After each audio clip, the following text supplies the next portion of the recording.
ಇವತ್ತು Tuesday morning ಬೆಳಗ್ಗೆನೇ ಬೇಗ ಎದ್ದು ಹಾಗೆಯೇ ಸ್ಪೆಷಲ್ ಡ್ರಿಂಕು ಜೀರಾ ವಾಟರ್ ಎರಡನ್ನೂ ರೆಡಿ ಮಾಡ್ಕೊಂಡಿದ್ದೀನಿ. ಅದನ್ನ ಕುಡಿದ್ಬಿಟ್ಟು ಹಾಗೆ ಇವತ್ತು ವರ್ಕೌಟ್ ಮಾಡಲಿಲ್ಲ. ಮಾರ್ನಿಂಗ್ ಹೊತ್ತು ನನಗೆ ವರ್ಕೌಟ್ ಮಾಡೋಕ್ಕೆ ಟೈಮೇ ಸಿಗ್ತಿಲ್ಲ. ಹಾಗಾಗಿ ಇನ್ಮೇಲೆ 11 ಅಥವಾ 12 ಹಂಗೆ ಹೇಗಿದ್ರು ತಿಂಡಿ ಏನು ತಿಂದಿರೋದಿಲ್ವಲ್ಲ, ಆವಾಗಲೇ ವರ್ಕೌಟ್ನ ಮುಗಿಸ್ಕೊಳ್ಳೋಣ ಅಂತ ಅಂದ್ಕೊಂಡಿದ್ದೀನಿ. ಈಗ ತಿಂಡಿಗೆ ರೆಡಿ ಮಾಡ್ಕೊಳ್ತಿದ್ದೀನಿ. ತಿಂಡಿಗೆ ನಾನು ಕುಸುವಿದ್ದು ಗೆಂಡೆ ಪಲ್ಯ ಬರುತ್ತಲ್ಲ, ಅದನ್ನ ಮಾಡ್ಕೊಳ್ಳೋಣ ಅಂದ್ಕೊಂಡಿದ್ದೀನಿ. ರೊಟ್ಟಿಗೆ ಕಾಂಬಿನೇಷನ್ ಆಗಿ ರೊಟ್ಟಿಗೆ ದೋಸೆಗೆ ಯಾವುದಕ್ಕಾದ್ರೂ ಅದು ಚೆನ್ನಾಗಿರುತ್ತೆ, ಟೇಸ್ಟು ಮ್ಯಾಚ್ ಆಗುತ್ತೆ ಕೂಡ. ಅದನ್ನು ಮಾಡ್ಕೊಳ್ಳೋಣ ಅಂತ ಗೆಂಡೆ ಎಲ್ಲ ಸಿಪ್ಪೆನೆಲ್ಲ ತೆಗಿತಿದ್ದೆ. ನಾನು ಬೇಯಕ್ಕೆ ಹಾಕಿ ಆನಂತರ ಸಿಪ್ಪೆ ತೆಗಿಯೋಕೆ ಹೋದ್ರೆ ಸುಡ್ತಾ ಇರುತ್ತಲ್ಲ, ಸಿಲಿಯೋದಕ್ಕೆ ಆಗೋದಿಲ್ಲ. ಹಾಗಾಗಿ ನಾನು ಫಸ್ಟೇನೆ ಈ ರೀತಿ ಸಿಪ್ಪೆನೆಲ್ಲ ತಕ್ಕೊಳ್ತಿದ್ದೀನಿ. ಆನಂತರ ಒಂದೊಂದು ಮಧ್ಯಕ್ಕೆ ದಪ್ಪ ಇರುತ್ತಲ್ಲ, ಮಧ್ಯದಲ್ಲಿ ಬೇಯೋದಿಲ್ಲ ಅಂತ 2 ಭಾಗ ಮಾಡಿ ಕಟ್ ಮಾಡಿ ಆನಂತರ ಕುಕ್ಕರ್ಗೆ ಹಾಕಿ ಕೂಗಿಸ್ಕೊಳ್ತೀನಿ. 2 ವಿಷಲ್ ಬರೋ ಥರ ಕೂಗಿಸ್ಕೊಳ್ತೀನಿ. ಈ ಫಸ್ಟು ಎಲ್ಲಾನು ಸಿಪ್ಪೆ ಎಲ್ಲ ತೆಗೆದಿಟ್ಕೊಂಡಿದ್ದೀನಿ.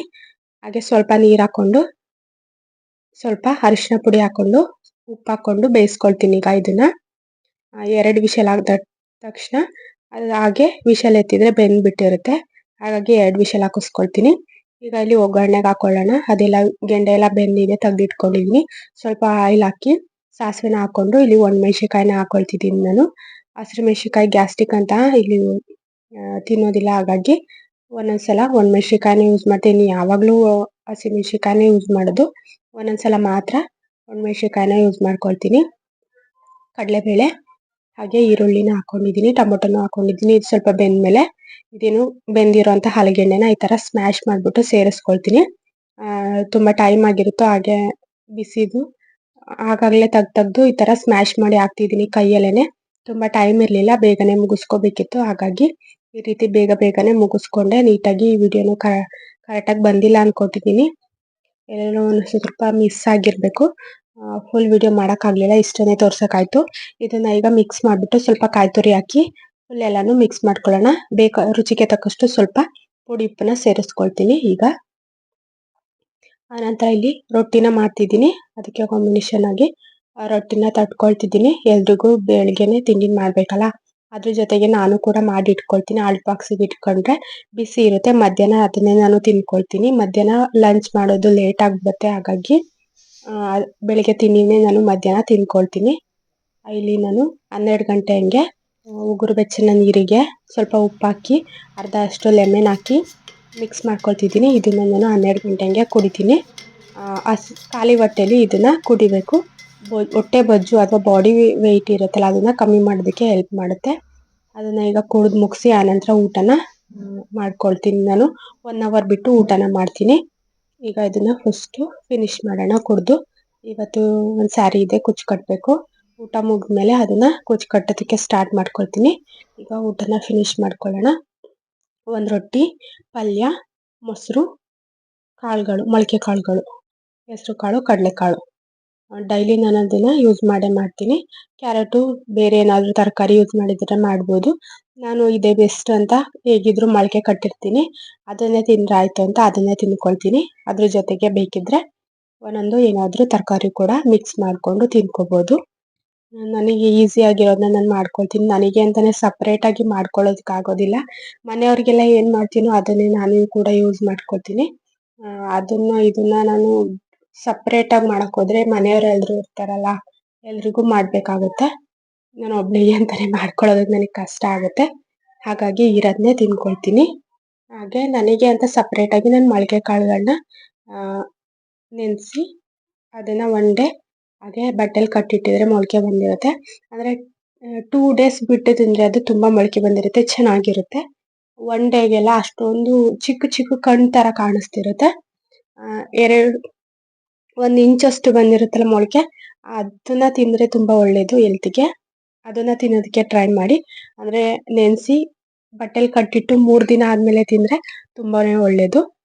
ಆ ರೀತಿನೇ ಮಾಡ್ಕೊಳ್ತೀನಿ ನಾನು. ಇವಾಗ ಖಾಲಿ ಆಗಿತ್ತು, ನೆನೆ ಹಾಕಿದ್ದೆ. ಇವತ್ತು ಸ್ವಲ್ಪ ಅದನ್ನೇ ತಿನ್ಕೊಂಡೆ. ನಾಳೆ ಅಷ್ಟೊತ್ತಿಗೆ ತುಂಬ ಚೆನ್ನಾಗಿ ಮೊಳಕೆ ಬಂದಿರುತ್ತೆ, ಹೆಲ್ತಿಗೆ ಕೂಡ ಒಳ್ಳೆಯದು. ಅದನ್ನು ದಯವಿಟ್ಟು ಮಾರ್ನಿಂಗ್ ಟೈಮು ಅಥವಾ ಈವ್ನಿಂಗ್ ಸ್ನ್ಯಾಕ್ಸ್ ಟೈಮ್ ತಿನ್ಕೊಳ್ಳಿ. ಆಗಲಿಲ್ಲ ಅಂದರೆ ಊಟದ ಜೊತೆನೇ ತಿನ್ಕೊಳ್ಳಿ. ನಾನು ಅಷ್ಟೇ ಈವ್ನಿಂಗ್ ಸ್ನ್ಯಾಕ್ಸು ಸಪ್ಪೆ ಅನಿಸುತ್ತೆ, ಹಾಗಾಗಿ ಮಧ್ಯಾಹ್ನ ಊಟದ ಟೈಮಲ್ಲೇ ಊಟದ ಜೊತೆ ನೆಂಚ್ಕೊಂಡು ತಿಂದರೆ ಅದೇನು ಗೊತ್ತಾಗೋದಿಲ್ಲ ರುಚಿ. ಹಾಗಾಗಿ ಹಾಗೇನೆ ತಿನ್ಕೊಳ್ತೀನಿ. ಈಗ ಊಟನ ಮುಗಿಸಿ ಆನಂತರ ಬೇರೆ ಕೆಲಸಗಳನ್ನೆಲ್ಲ ಮಾಡ್ಕೋಬೇಕು. ಹಸಿಟ್ಟೆಲ್ಲ ಖಾಲಿ ಆಗಿತ್ತು. ಅಕ್ಕಿ ಹಿಟ್ಟು, ರಾಗಿ ಹಿಟ್ಟು ಇದನ್ನೆಲ್ಲ ಖಾಲಿ ಆಗಿತ್ತು. ಮಿಲ್ ಹಾಕಿಸ್ಕೊ ಬಂದಿದ್ರು. ಅದನ್ನೆಲ್ಲ ಒಂದ್ರಾಡಿ ಬಾಕ್ಸಿಗೆ ತುಂಬಿ ತೆಗ್ದಿಟ್ಕೊಳ್ತೀನಿ.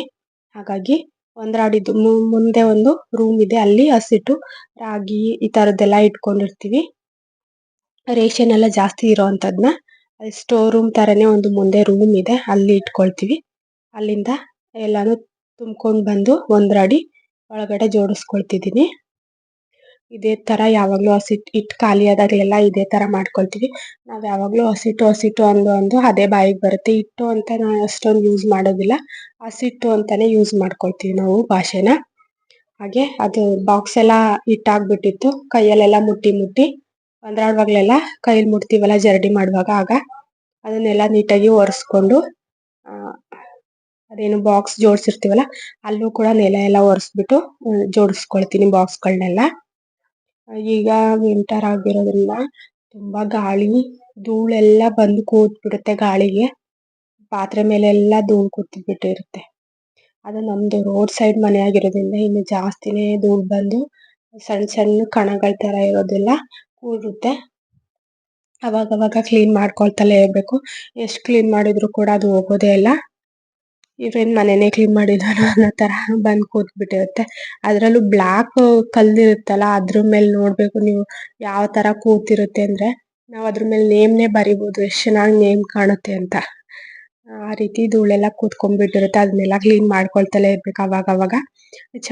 ಮಳೆಗಾಲದಲ್ಲಿ ಅಷ್ಟು ಬರೋದಿಲ್ಲ, ಬೇಸಿಗೆಗಾಲದಲ್ಲೂ ಅಷ್ಟೊಂದು ಬರೋದಿಲ್ಲ. ಬೇಸಿಗೆಗಾಲದಲ್ಲಿ ಅಷ್ಟು ಗಾಳಿ ಇರೋದಿಲ್ಲ. ಈ ಚಳಿಗಾಲದಲ್ಲಿ ಮಾತ್ರ ಸಖತ್ತು ಧೂಳು ಬರುತ್ತೆ. ಗಾಳಿ ಇರುತ್ತಲ್ಲ, ಥಂಡಿ ಗಾಳಿ, ಅದು ಶೀತ ಕೂಡ ಆಗುತ್ತೆ. ಎಲ್ಲರೂ ನೀಟಾಗಿ ಬಿಸಿ ನೀರು ಕುಡಿದು ಬೆಚ್ಚಗಿರಿ. ನನಗಂತೂ ಆಗಲೇ ಕೋಲ್ಡ್ ಆಗಿದೆ, ನನ್ನ ಮಗಳಿಗಾಗಿತ್ತು, ಅವಳಿಂದ ನನಗಾಗಿದೆ. ನೆಕ್ಸ್ಟ್ ಇನ್ನು ಯಾರಿಗಾಗುತ್ತೋ, ಅದಂತೂ ಒಂದು ವಾರ ಹೋಗೋದೇ ಇಲ್ಲ. ಆದರೆ ಇದನ್ನೆಲ್ಲ ಮುಗಿಸ್ಕೊಂಡು ಆನಂತರ ಇನ್ನು ಕುಚ್ಚು ಕಟ್ಟೋದಕ್ಕೆ ಸ್ಟಾರ್ಟ್ ಮಾಡ್ಕೋಬೇಕು. ಈ ಕುಚ್ಚು ಬಂದ್ಬಿಟ್ಟು ಡಿಫ್ರೆಂಟಾಗಿ ಇವತ್ತು ಹೊಸ ಡಿಸೈನ್ ಟ್ರೈ ಮಾಡಿದ್ದೀನಿ. ಆಲ್ರೆಡಿ ಇದು ವಿಡಿಯೋಸ್ ಹಾಕಿದ್ದೀನಿ. ಆ ವಿಡಿಯೋ ಬೇಕಿದ್ರೆ ನಾನು ಡಿಸ್ಕ್ರಿಪ್ಷನ್ ಬಾಕ್ಸಲ್ಲಿ ಲಿಂಕ್ ಕೊಟ್ಟಿರ್ತೀನಿ, ನೀವು ಚೆಕ್ ಮಾಡ್ಕೋಬೋದು. ಹಾಗೆ ಇವತ್ತಿನ ಡಿಸೈನ್ನ ಈ ರೀತಿ ಹಾಕ್ತಾ ಇದ್ದೀನಿ. ಇದು ತುಂಬಾ ಗ್ರ್ಯಾಂಡ್ ಡಿಸೈನ್ ಏನಲ್ಲ, 350-400 ರೇಂಜ್ಗೆ ಹಾಕೋದಕ್ಕೆ ಹೇಳಿದ್ದಾರೆ. ಹಾಗೆ ನಾನು ಸೆಲೆಕ್ಟ್ ಮಾಡೋದಕ್ಕೆ ಫೋಟೋಸ್ ಕೂಡ ತೋರಿಸ್ತೀನಿ. ಅವ್ರು ಯಾವ್ದು ಸೆಲೆಕ್ಟ್ ಮಾಡ್ತಾರೋ ಅದನ್ನೇ ಹಾಕ್ತೀನಿ. ಇಲ್ಲಾಂದರೆ ಪ್ರೈಸ್ ಹೇಳಿದರೆ ಅದರ ಅಷ್ಟು ರೈಟಿಗೆ ಬರೋಂಥ ನಾನು ಡಿಸೈನ್ನ ಹಾಕ್ಕೊಡ್ತೀನಿ. ಈ ಡಿಸೈನ್ ಲಿಂಕ್ ಬಂದುಬಿಟ್ಟು ನಾನು ಡಿಸ್ಕ್ರಿಪ್ಷನ್ ಬಾಕ್ಸಲ್ಲಿ ಹಾಕಿರ್ತೀನಿ, ನೀವು ಚೆಕ್ ಮಾಡ್ಕೊಳ್ಳಿ. ಫುಲ್ ಡಿಸೈನ್ನ ನೀಟಾಗಿ ನೋಡಿಕೊಂಡು ನೀವು ಕೂಡ ಹಾಕ್ಕೋಬೋದು. ಫುಲ್ ವಿಡಿಯೋನ ಹಾಕಿದ್ದೀನಿ ಯಾವ ರೀತಿ ಮಾಡ್ಕೋಬೋದು ಅಂತ. ಹಾಗೆ ಇಲ್ಲಿ ಡ್ರೈ ಫ್ರೂಟ್ ಲಡ್ಡು ಮಾಡಿಟ್ಟಿದ್ದೆ. ಈಗ ಸ್ನ್ಯಾಕ್ಸ್ಗೆ ಇದನ್ನೇ ತಿನ್ನೋಣ ಅಂದ್ಕೊಂಡು ಇಲ್ಲಿ ಎಳ್ಳು ಇಟ್ಕೊಂಡಿದ್ದೆ. ಎಳ್ಳನ್ನ ಈ ರೀತಿ ಉಂಡೆಗೆಲ್ಲ ಸೇರಿಸ್ಕೊಂಡೆ, ಅದೊಂಥರ ಟೇಸ್ಟ್ ಬರುತ್ತೆ ಎಳ್ಳು ಸೇರಿಸ್ಕೊಂಡು ತಿಂದರೆ. ಅದನ್ನ ಇವತ್ತು ಸ್ನ್ಯಾಕ್ಸ್ಗೆ ಮುಗಿಸ್ಕೊಂಡೆ. ಹಾಗೆ ಸ್ಪೆಷಲ್ ಡ್ರಿಂಕ್ನ ಕೂಡ ಸ್ವಲ್ಪ ಮಾಡಿಕೊಂಡು ಅದನ್ನು ಕೂಡ ಕುಡಿತಾ ಒಂದು ಲಡ್ಡುನ ಖಾಲಿ ಮಾಡಿದೆ ಇವತ್ತು. ಈವ್ನಿಂಗ್ ಹಾಗೆ ಅಕ್ಕಿ ನೆನೆ ಹಾಕಿದ್ದೆ, ನಾಳೆ ದೋಸೆ ಮಾಡೋಣ ಅಂತ. ಆ ಹಿಟ್ಟು ರುಬ್ಬಬೇಕು. ಇನ್ನು ತುಂಬ ಕೆಲಸಗಳಿದೆ ಇನ್ನೂ ಕೂಡ. ಸಂಜೆ ಆದರೂ ಕೆಲಸಗಳು ಮುಗಿಯೋದೇ ಇಲ್ಲ, ಇನ್ನೂ ಮಾಡ್ತಾನೇ ಇರ್ತೀವಿ. ಇವತ್ತಿನ ಅದೇನೋ ಅಕ್ಕಿನ ಅದ್ರ ಜೊತೆ ನಾನು ಅನ್ನ ಕೂಡ ರುಬ್ಕೊಳ್ತೀನಿ, ಆಗ ಮೃದುವಾಗಿ ಸ್ಮೂತಾಗಿ ಬರುತ್ತೆ. ನಾನಂತೂ ಅನ್ನ ರುಬ್ದೇನೆ ಮಾಡೋದೇ ಇಲ್ಲ ದೋಸೆಗಳನ್ನ. ಅನ್ನ ಕೂಡ ಸೇರಿಸ್ಕೊಂಡು ಅಕ್ಕಿನ ನೆನೆ ಹಾಕಿರ್ತೀನಿ. ಉದ್ದಿನಬೇಳೆ ಅಕ್ಕಿನ ಬೆಳಗ್ಗೆನೇ ನೆನೆ ಹಾಕಿರ್ತೀನಿ. ಸಂಜೆ ಒಂದು 5 ಗಂಟೆ 6 ಗಂಟೆ ಹಂಗೆ ರುಬ್ಬಿ ಇಟ್ಬಿಡ್ತೀನಿ. ಮಾರ್ನಿಂಗ್ ತಿಂಡಿ ಅಷ್ಟರಲ್ಲಿ ಉಬ್ಬಿ ಬಂದಿರುತ್ತೆ ಚೆನ್ನಾಗಿ. ದೋಸೆ ಹಾಕೋದಕ್ಕೆ ಹಿಟ್ಟು ರೆಡಿಯಾಗಿರುತ್ತೆ. ಹಾಗಾಗಿ ನಾನು ಸಂಜೆನೇ ರುಬ್ಬಿಟ್ಕೊಳ್ತೀನಿ. ನೀವು ಕೂಡ ನೈಟ್ ಮಲಗುವಾಗ ರುಬ್ಬಿಟ್ಟಿದ್ರೆ ಅಷ್ಟೊಂದು ಚೆನ್ನಾಗಿ ಉಬ್ಬಿರೋದಿಲ್ಲ. ಅದೇ ಸಂಜೆ ಟೈಮ್ ರುಬ್ಬಿ ಇಟ್ಟಿದ್ರೆ ತುಂಬಾ ಚೆನ್ನಾಗಿ ಉಬ್ಬಿ ಬಂದಿರುತ್ತೆ. ಈ ರೀತಿ ಫುಲ್ ರೆಡಿ ಮಾಡಿಬಿಟ್ಟು ಇಡ್ತೀನಿ ನಾಳೆಗೆ ಯೂಸ್ ಮಾಡ್ಕೊಳ್ಳೋದಕ್ಕೆ. ಹಾಗೆ ನೈಟ್ ಡಿನ್ನರ್ಗೆ ಮಾಲ್ಟ್ನ ತಗೊಂಡೆ. ಬಾಯ್.